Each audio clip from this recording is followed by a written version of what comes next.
Et vous le savez, les travaux sur l'axe routier PK5 à PK12 sont arrêtés depuis un moment.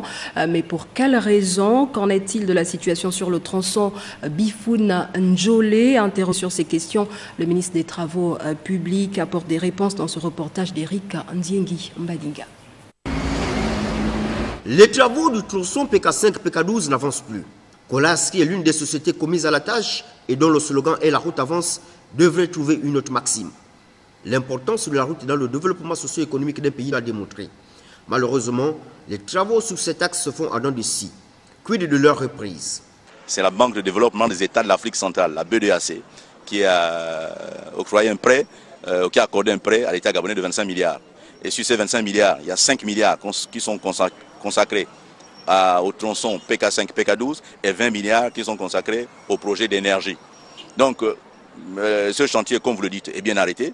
Et comme je vous l'expliquais tantôt, ce sont les difficultés financières qui font que ces chantiers connaissent des à-coups.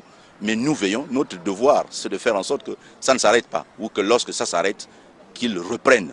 Donc nous sommes en train de travailler, de tout faire. Nous avons vraiment le souci permanent et les instructions des plus hautes autorités du pays pour que ces chantiers n'arrêtent pas. Et dans les jours à venir, nous allons reprendre le chantier PK5, PK12. J'espère que cette fois-ci, il va aller à son terme. Ce qu'il faut retenir de ce chantier PK5 et PK12, c'est que les arrêts aujourd'hui ne sont pas le fait de l'État gabonais.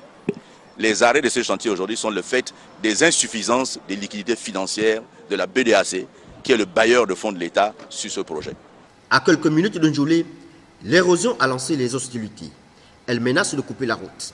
Le signal d'alarme a été lancé. À quand la contre-offensive de l'État pour maîtriser cet ennemi naturel?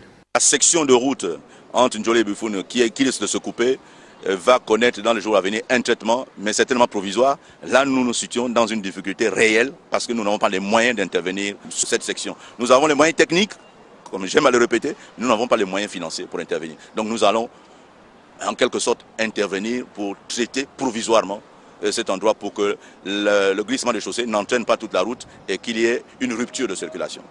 Il n'y a que le provisoire qui dure, dit l'adage. Le constat de l'opinion est que les mesures dites provisoires durent très longtemps.